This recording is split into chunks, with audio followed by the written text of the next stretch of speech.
190వ నామం దుర్గాయై నమః. దుర్గా అంటే దుర్గాదేవి. దుర్గమ్ముడు అనే రాక్షసుని చంపిన అమ్మవారికి దుర్గా అనే పేరు వచ్చింది. తెలుసు కదా అది మనకి. అంటే బుద్ధిబలం, దేహబలం, ఆయుధ బలం మొదలైన బలాలు ఉండి ఎలాంటి శత్రువులైనా దాటశక్యముగాని వాడిన దుర్గా అనే రాక్షసుడిని చంపి దేవతలను కాపాడిన అమ్మవారికి దుర్గా అనే పేరు వచ్చింది. విజయవాడలో ఇంద్రకీలాద్రి పర్వతపై వెలిసి అష్టాదశ శక్తిపీఠాల్లో ఒకటిగా పేరుగన్న అమ్మవారి పేరు కూడా దుర్గాదేవి. మనలోని అంటే చెడ్డ స్వభావమును పోగొట్టి దాటశక్యముగాని వారిని దాటిస్తూ కష్టమైన కార్యములను సానుకూలపడేటట్లు చేస్తూ మనలో ఉండే శక్తి స్వరూపుడు అన్నమాట అమ్మవారు. దుర్గలు మొత్తం 9 మంది ఉంటారు. అదే శైలపుత్రి, బ్రహ్మచారిణి, చంద్రఘంట, కూష్మాండ, స్కందమాత, కాత్యాయని, కాళరాత్రి, మహాగౌరి, సిద్ధిద. ఈ 9 మంది నవదుర్గలు అంటారు. అందుకనే మన దేవీ నవరాత్రుల్లో మన ఆలయంలో కూడా చేస్తూ ఉంటాం కదా. 9 సంవత్సరాల వయసు గల బాలిక కుమారి దుర్గా అనే పేరు కూడా అమ్మవారికి ఉంది. ఈ దుర్గాదేవి యొక్క బీజాక్షరం దుమ్. కానీ దుర్గమ్ముడనే రాక్షసుని సంహరించింది.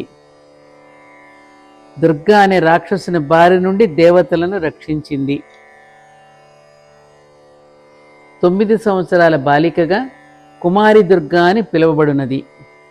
మనలో ఉండేటువంటి చెడ్డతనాన్ని పోగొట్టి దాటడానికి వీలుగాని వానిని దాటించి కష్టమైన కార్యములను కూడా సానుకూలపడేటట్లు చేస్తూ మనలోని శక్తి స్వరూపిణిగా ఉంటున్నది.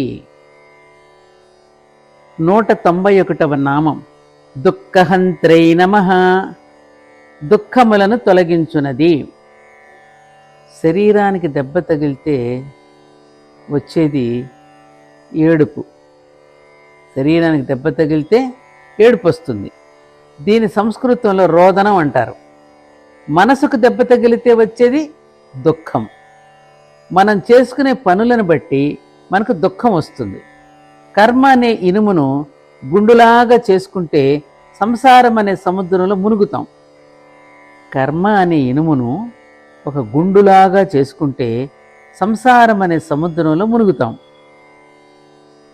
అదే కనుక తెపాలాగా చేసుకుంటే తేలుతాం. తెపాల అంటే తెలుసా?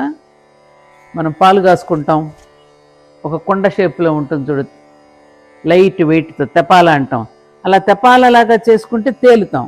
కాబట్టి ఈ సంసార సముద్రంలో తేలడమా మునగడమా అనేది మనం చేసే పనులను బట్టి, వాటిని చేసే విధానాన్ని బట్టే ఉంటుంది. దుస్తరమైన దుఃఖాలను కూడా అవలీలగా అమ్మవారు దాటించగలదు. అందువలన అమ్మవారి పేరు దుఃఖహంత్రి.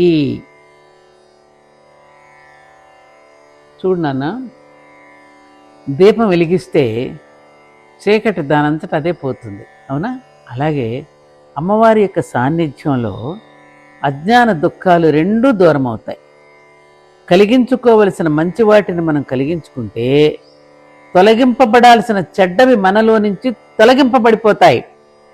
ఇంకో ప్రయత్నం వల్ల కొత్తవి తగిలించుకోవడమే జరుగుతుంది. దీన్నే భగవద్గీతలో పరం దృష్ట్వా నివర్తతే అన్నాడు గీతాచార్యుడు అయిన కృష్ణుడు. అయితే ఈ నామానికి అర్థమేమిటో తెలిసింది కదా. దుఃఖములను తొలగించున్నది, దుస్తరమైన దుఃఖాలను అవలీలగా దాటింపగలిగినది, తన సాన్నిధ్యంతో దుఃఖాన్ని దూరం చేసేది అని ఈ నామానికి అర్థం.